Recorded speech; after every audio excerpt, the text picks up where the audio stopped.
J'appelle la communication suivante du professeur Mar. Le canal carpien, de la neurolyse à ciel ouvert en hospitalisation classique à la neurolyse écodiguée en hyperambulatoire. Chers confrères, chers amis, je vais remercier Jean-Michel Cognier là, pour toutes les années où on travaille ensemble sur plein de projets, nous donner la chance de présenter tous les travaux que j'ai pu faire sur la libération du canal carpien en hyperambulatoire ou en office surgery. Je remercie également M. Schenberg et M. Merle de leur invitation dans cette assemblée. Le canal carpien, c'est un problème fréquent, c'est la neuropathie compressive la plus fréquente, c'est 90% des neurolyses actuelles. Ça représente 3 patients sur 1000 en termes d'incidence et qui augmente de plus en plus.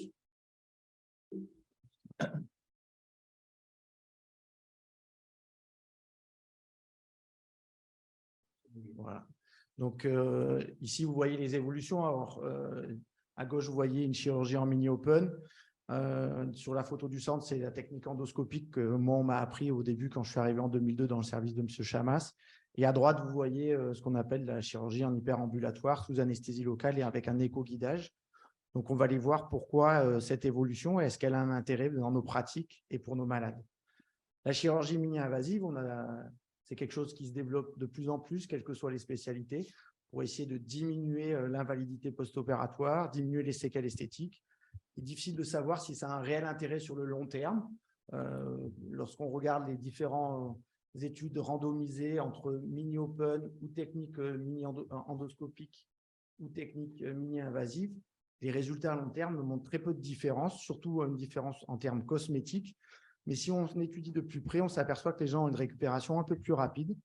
Et au final, il y a peut-être d'autres choses aussi encore à évaluer qu'uniquement la récupération fonctionnelle de nos patients à 1 an. C'est comme pour les fractures du poignet. Si on regarde à 1 an, finalement, on pourrait faire n'importe quel traitement puisqu'il y a très peu de différence. Et l'objectif, c'est avoir des récupérations encore plus rapides pour nos patients au vu de l'évolution de notre société.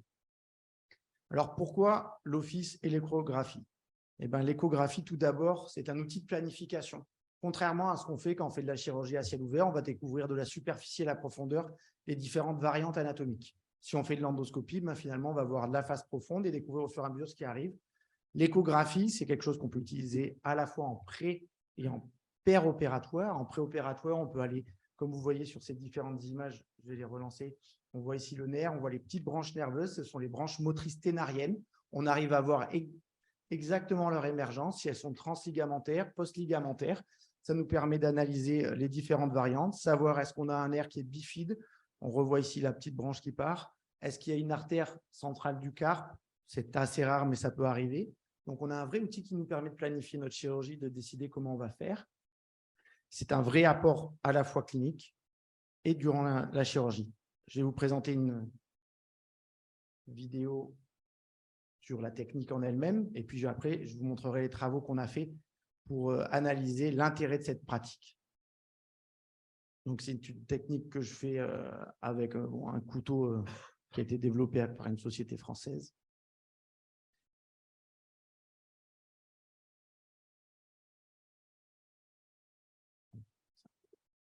Donc, le premier temps, c'est une anesthésie qu'on dit anesthésie antipoilante.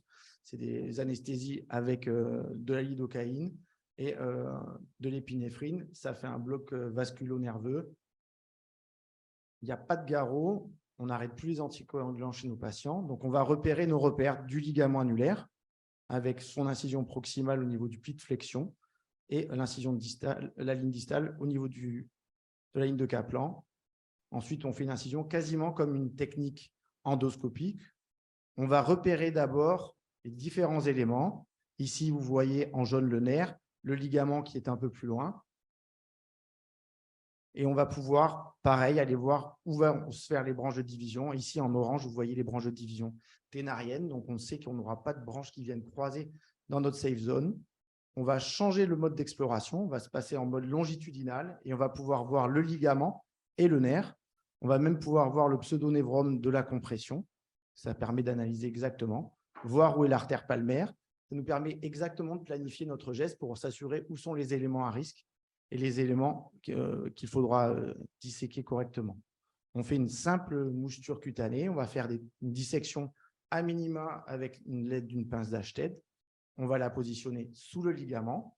On va repérer qu'on soit bien sous le ligament. Donc, en fait, c'est une chirurgie qui est en permanence sous repérage. On contrôle chacun des gestes qui est fait. Et ici, sur la coupe longitudinale, on vient palper et disséquer la face profonde du ligament que vous voyez ici encadré en vert.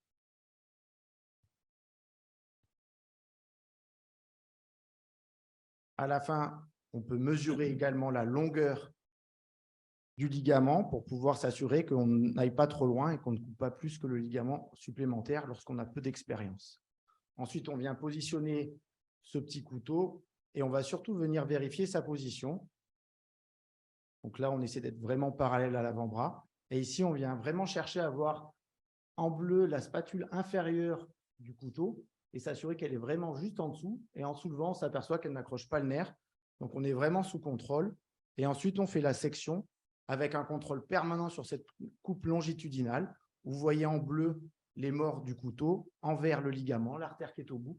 Donc, on contrôle jusqu'au bout notre geste et on va sectionner au fur et à mesure le ligament jusqu'à ce qu'il soit complètement libéré.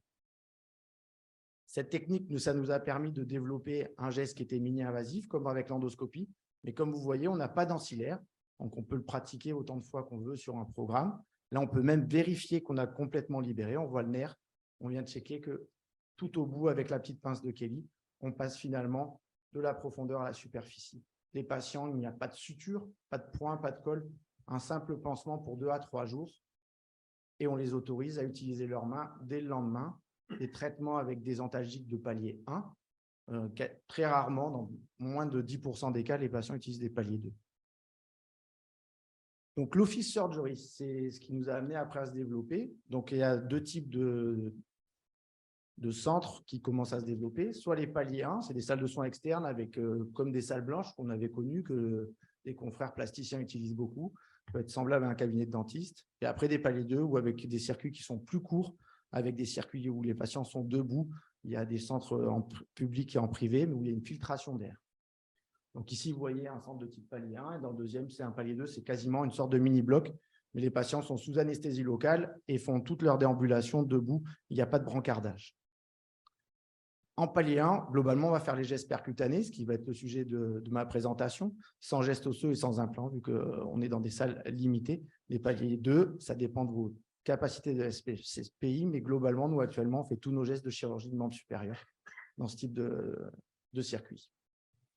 Les gains pour le patient, c'est un circuit qui est rapide en office surgery. Il y a une augmentation de la satisfaction. Je vais vous montrer un travail qu'on avait réalisé dans mon service.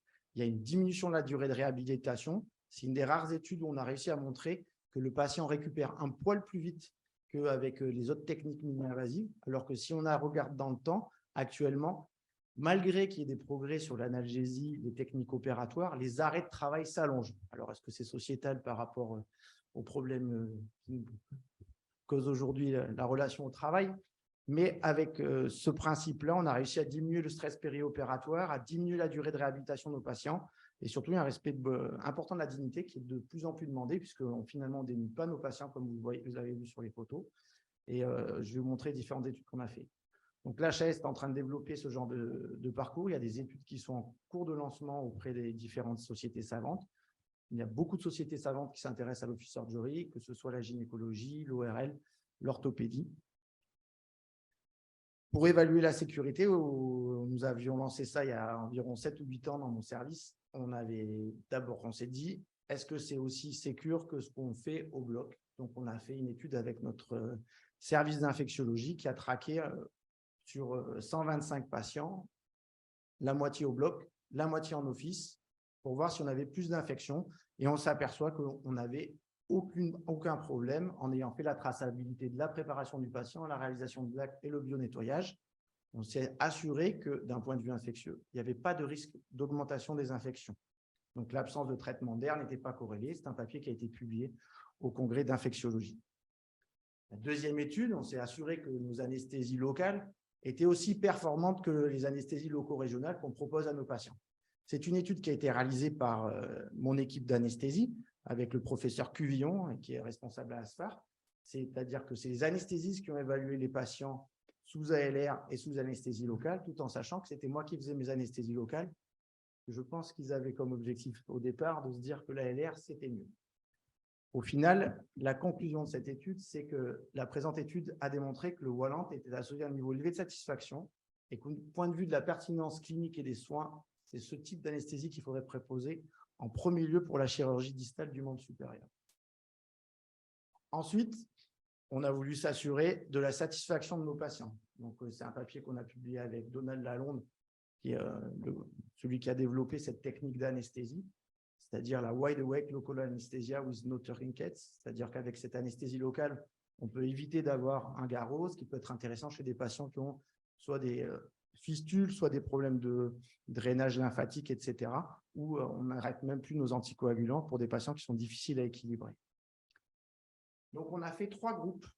Un groupe qui était l'échochirurgie Wallant en office surgery, l'échochirurgie Wallant au bloc ambulatoire et l'endoscopie sous ALR au bloc ambulatoire. On avait 90 malades, 30 patients par groupe. Ils étaient tous comparables en termes de sexe, d'âge et sur les antécédents médicaux qui avaient engendré le syndrome du canal carpien. Les résultats sur la satisfaction, comme vous voyez sur la première ligne, l'ambulatoire classique avec une technique endoscopique, on avait un degré de satisfaction qui était à 8,6 sur 10.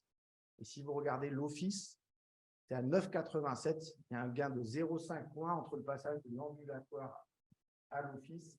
C'est un réel gain, sans complications. Il n'y a pas de différence en termes de complications entre chaque groupe.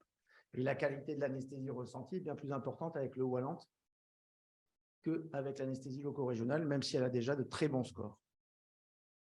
Ensuite, on s'est intéressé à savoir quel était l'impact sur ce chemin clinique en termes de coûts, en termes d'occupation de salle et en termes de production de déchets et de consommation de personnel sur l'ensemble du parcours. Donc, l'ambulatoire endoscopique, environ 1h10. L'ambulatoire en échochirurgie, dès que vous rentrez dans un système de bloc, on s'aperçoit qu'il n'y a pas un gain majeur, on est à 1h05. Et en office, globalement, le geste en lui-même ne prend plus que 20 minutes. On a fait une étude de coût qui a été assez complexe puisqu'on a regardé l'impact de l'utilisation d'une colonne d'arthroscopie pour l'endoscopie, le coût d'un échographe en fonction du temps dont on l'utilisait, le coût de ressources humaines. Donc, on s'aperçoit que l'ambulatoire en endoscopie, ça coûte 270 €, 85. Après, c'est comparable que pour la France, puisqu'on a tous des structures différentes. On s'aperçoit que les ressources matérielles, ça vient pour 172 € dans ce contexte-là. En ambulatoire, sous échochirurgie, on diminue l'impact matériel avec la diminution de l'endoscope parce que c'est une structure qui est très chère et en plus, ça se restérilise. Les ressources humaines, c'est quasiment pareil. On a 52 € versus 62 €. Et puis, vous apercevez qu'en office surgery, on n'est plus qu'à 68 € de coût moyen en termes matériels et en ressources humaines, on est passé à 15 €. Ce qui est quelque chose de très intéressant, vu qu'actuellement, on a quand même de gros problèmes pour ouvrir nos blocs en termes de personnel non médical et même parfois médicaux au niveau de nos anesthésistes. Alors, j'ai mis cette diapo-là parce qu'actuellement, ça nous avait permis, nous, pendant la période de Covid, de réouvrir nos blocs très rapidement parce qu'on avait un circuit très court et de maintenir l'activité pour les patients qui avaient des compressions sévères. C'était quelque chose qu'on avait trouvé de très novateur à l'époque, il y a juste 1 an ou 2 ans, quand on avait des énormes difficultés de pouvoir mettre les patients au bloc. Et c'est vrai que le canal carpien, quand il est déficitaire, si on laisse les déficits évoluer, les patients seront déficitaires à la suite et ce sera en laissant un handicap majeur. On s'est intéressé également à la diminution des déchets et on a fait 2 études, une étude sur la masse de déchets produits et une étude sur le coût carbone qui nous a demandé beaucoup de temps. J'ai que les premiers résultats, mais c'est une étude qui est quand même assez intéressante et je pense que maintenant, on va être obligé de parler de la consommation et la production de déchets qu'on fait, surtout que le canal carpien, c'est une chirurgie très fréquente, c'est quasiment 100 000 cas par an en France et que toute la chirurgie de la main pourrait être prise en charge comme ça pour pas mal de pathologies, comme les doigts Rousseau, et ce qui fait au final amener un volume de chirurgie qui est très important. Donc, on a fait une étude sur 4 centres. Le centre de Toulon avec mon ami Michel Levadou, qui lui fait de l'ambulatoire, du mini-open et une anesthésie locale. Le centre de Reims avec Jean-Michel Cognier, en ambulatoire avec une technique endoscopique et une anesthésie loco-régionale. Le centre de Nîmes, un de mes assistants, Alexandre Laborde, qui faisait de l'ambulatoire, l'ALR et l'endoscopie. Et ensuite, en office Wallant et en libération sous échographie. Donc, quand on analyse la production de déchets créés, on n'a pas regardé le nombre de blouses, les blouses qu'on porte, mais on a regardé les casaques chirurgicales, les déchets produits avec les champs. On s'aperçoit que sur les 3 premiers centres, on a environ 1,2 à 1,5 kg. On s'aperçoit que d'utiliser les techniques mini-invasives, ça augmente un peu le surpoids de 0,2 kg. Et on s'aperçoit qu'en office surgery, on est à 0,4 kg. Quasiment, on sauve 1 kg de déchets sur chaque intervention. Donc, si on multiplie par 100 000, ça fait une somme qui est conséquente. Et si on le multiplie par tous les actes qu'on fait en chirurgie de la main, c'est très important. Ce qui est encore plus intéressant, on s'est amusé à analyser sur chaque centre le nombre de personnes qui étaient rencontrées par le patient de la première consultation à la dernière. Consultation d'anesthésie incluse, les visites avec l'infirmière. Dans chaque centre, on s'aperçoit qu'on soit en public ou en privé, on sait à peu près le même nombre. On a de 26 à 24 personnes qui interviennent sur le parcours. En office surgery, on arrive à 8 personnes. C'est-à-dire qu'on réduit les impacts, on réduit les trajets du patient, parce que ça limite un nombre de consultations. Et on a un réel impact global, et je pense que les patients sont d'autant plus satisfaits au final. L'analyse de coût carbone. Donc, ça a été très compliqué de faire ça. On a une société privée qui ça coûte très cher. Comme c'est très à la mode, je pense que ça coûte très, très cher. Donc, pendant 1 mois, ils sont venus analyser les 3 parcours en mesurant les volumes d'électricité, les volumes d'eau. Donc, on a pris plein d'analyses pour analyser notre coût carbone.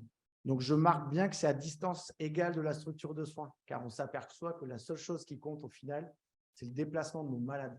60% du coût d'un soin dépend du déplacement de votre malade. Donc, moins il a de visites, moins il a de consultes, plus ce sera une éco-conception du soin. Donc, on s'aperçoit qu'à distance égale, quand on fait de l'endoscopie, on a environ 40 kg de CO2 qui sont produits. Si on enlève l'endoscopie, puisque ça coûte très cher, les lames sont produites à l'étranger, dès que vous prenez du matériel qui est produit à l'étranger, stérilisé à l'étranger, ça impacte votre coût carbone de manière très importante. Quand on passe à l'endoscopie avec la technique échographique au bloc, on a un coût de 28 kg. Et au final, en office, on est à 20 kg. Donc, on gagne 20 kg de CO2. 20 kg de CO2, c'est un trajet, c'est 100 km en voiture sur chaque parcours. Je pense que quand on voit actuellement toutes les contraintes qu'il y a globales, les coûts, on a besoin de réorienter nos ressources pour les orienter vers des choses qui sont nécessaires. On voit qu'on arrive à très bien soigner nos patients avec ces techniques-là, avec des champs qui sont très limités. On utilise peu de matériel. C'est des circuits rapides, les gens ne sont pas dénudés. Il y a un vrai confort des malades sur ce type de pratique. Par contre, il y a un vrai problème sur l'enseignement de ces pratiques, car quand vous êtes dans une situation comme ça, moi j'ai des internes dans mon CHU, je ne peux pas lâcher la main à un interne quand le patient voit la main comme ça, c'est très difficile. Donc je garde quand même une activité en bloc opératoire pour continuer à enseigner cette technique, parce qu'il y a quand même un apprentissage comme pour toute technique opératoire. On a d'ailleurs développé des cours avec Jean-Michel sur l'IRCAD pour apprendre ces techniques, et il y a un vrai engouement. En France, on est bien en avance, mais qui maintenant a dépassé largement les frontières de notre pays. En conclusion, nous devons toujours trouver la meilleure pertinence des soins. Tout d'abord, avoir la qualité, c'est ce que j'ai essayé de vous montrer, en assurant la sécurité à nos malades. Et après, je pense qu'il y a quand même une pertinence à avoir sur les parcours de soins, à la fois sur l'optimisation des ressources humaines, ce qui est un facteur où nous sommes réellement impactés de plus en plus chaque jour au quotidien, et également si on peut réduire notre impact écologique. Je vous remercie. Merci beaucoup. Vous avez dit qu'il fallait pousser ce type de technique au niveau distal, membre supérieur, j'associerais le membre inférieur. Comme on parlait du membre supérieur, Oui, j'ai oui, moins de mes confrères qui fait du pied qui pousse également cette technique sur le tout à fait, tout à fait. Et la simulation qui doit être intéressante pour l'enseignement. Y a-t-il des questions? Professeur Joannet. Ah non, le secrétaire perpétuel d'abord. C'est juste un étonnement. D'abord, bravo pour votre communication, parce que la chirurgie ambulatoire, c'était déjà bien, mais là, c'est encore mieux pour le patient. Non, juste, je m'étonne, il n'y a pas de frein réglementaire à cette activité en cabinet. Il y a plein de freins réglementaires. Je vous ai dit que c'était en cours d'autorisation. Moi, j'ai travaillé avec McNam, direct avec la CPAM, qui est au courant. On essaie de faire valider ça. C'est déjà énormément validé dans tous les circuits nord-américains. Après, il y a des gros freins en France. Alors pour oui, l'instant. ce qu'on peut dire quand même, c'est que lorsque la chirurgie ambulatoire s'est développée, ça a été grâce à une politique très incitative de la sécurité sociale et ça a marché. Donc, on peut espérer qu'ils auront la même démarche. Vous bénéficiez d'un forfait sur ce type d'intervention excusez-moi de Docteur Rosenbaum. Pardon, c'était juste pour. Vas-y, vas-y. Pardon. Vas-y. Oui. Jean-Pierre. Oui, c'était. Bénéficiez-vous d'un forfait justement Alors, on a travaillé avec la caisse et actuellement à l'hôpital, on a développé en fait sur l'office surgery pure, vu que on est en dehors du bloc, on a un trajet qui est de l'hospitalisation de jour, et qui fait qu'il y a un forfait qui est quasiment à 450 €. Quand vous voyez le coût que ça représente institutionnellement, c'est terrible parce qu'on va parler de marge financière. La marge financière est bien plus intéressante pour les patients que j'opère comme ça qu'au bloc où il y a un surcoût qui est majeur et la marge financière est beaucoup plus faible. Mais après, actuellement, il n'y a pas de circuit complètement officiel. C'est vraiment des choses qu'on développe. Moi, j'ai essayé de développer ça en faisant tous les travaux que je vous ai montrés. On a essayé d'être ordonné dans la structure de ce qu'on voulait présenter. Professeur Merle.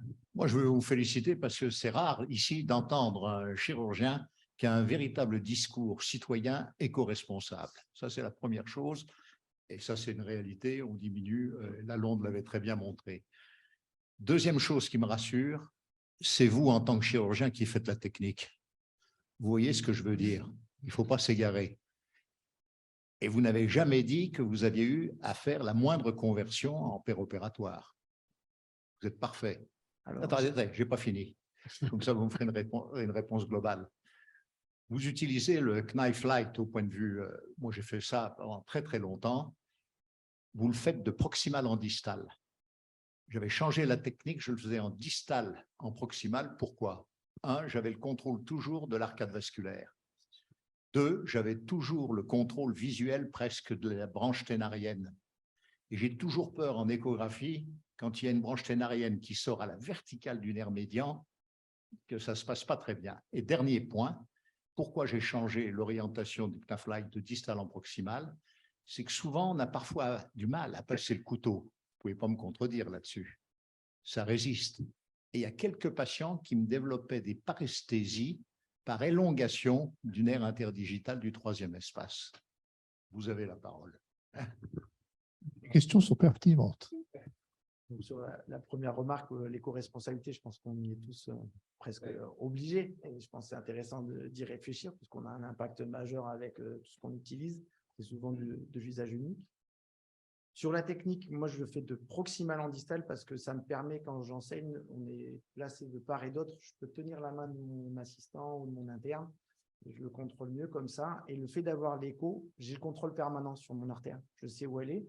Et on a fait une étude anatomique où, en fait, en faisant l'incision là, la lame est trop courte. Même si vous enfoncez à fond, il vous reste quand même un demi-centimètre de marge par rapport à l'artère, sauf s'il y a une variante.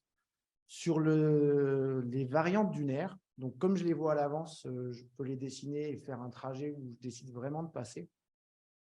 J'ai eu une conversion au tout début où j'avais un monsieur qui avait une anastomose de Berrettini et qui avait des douleurs pendant que je faisais le geste.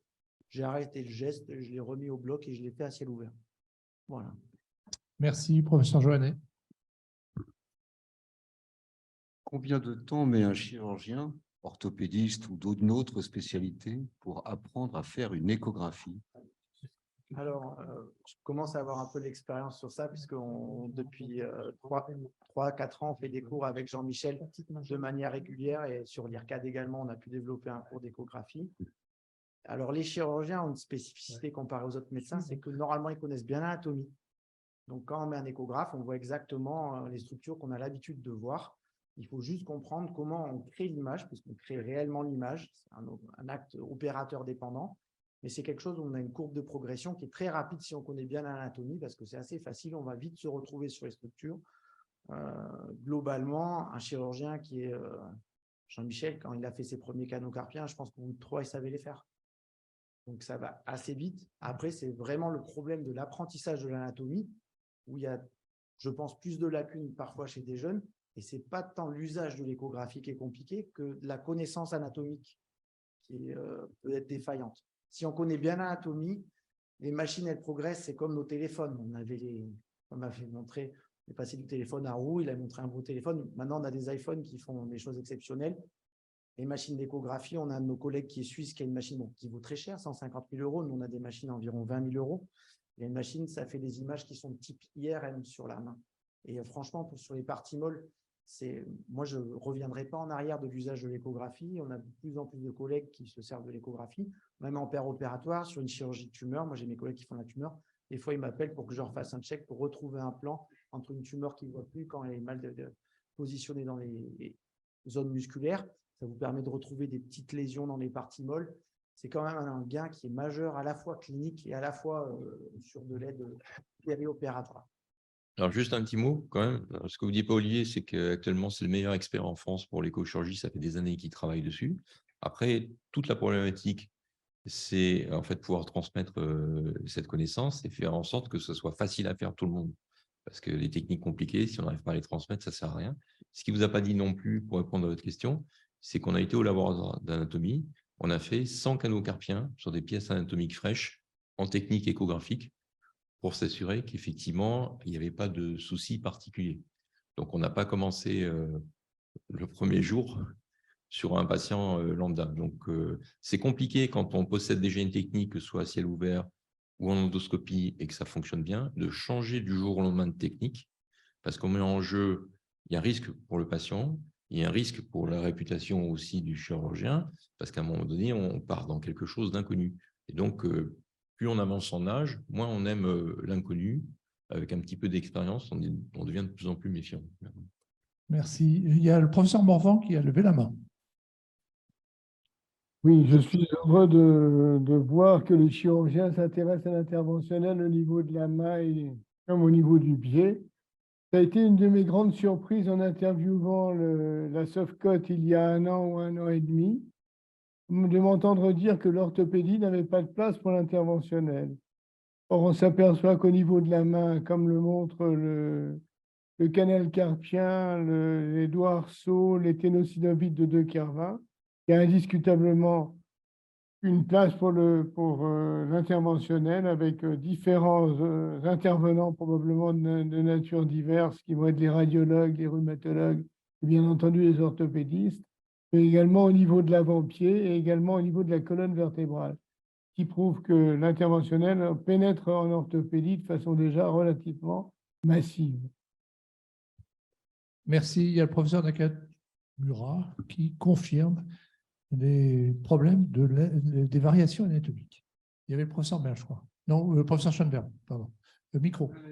Micro, sinon le professeur Nakamura ne t'entendra pas. Cette parfaite analyse et bien documentée à tout point de vue, y compris les dépenses énergétiques. La question pour moi est, je pense que c'est la qualité, l'amélioration du matériel qui permet cette évolution et d'être rassurante, ça me paraît, parce que j'ai fait de l'échographie à une époque où on avait un coussin comme ça, on mettait devant, et c'était l'enfer. Donc, je ne voyais pas comment on faisait ça au bloc. Par contre, ma question réelle, c'est, vous n'avez pas parlé des complications, et je dirais qu'au canal carpien, il y en a une qui est plus ou moins fréquente, c'est la douleur du talon.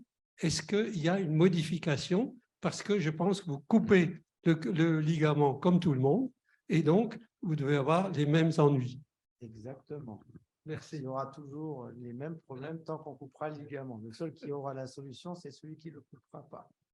Une très courte remarque. Je vous signale qu'à Nîmes, vous avez inventé quelque chose d'extraordinaire pour le pilarpel. C'est Robert Gomis qui a une toute petite attelle qui permet de remettre les patients au travail très tôt. Docteur Pourchet-Topard, non? Rien? C'est clair?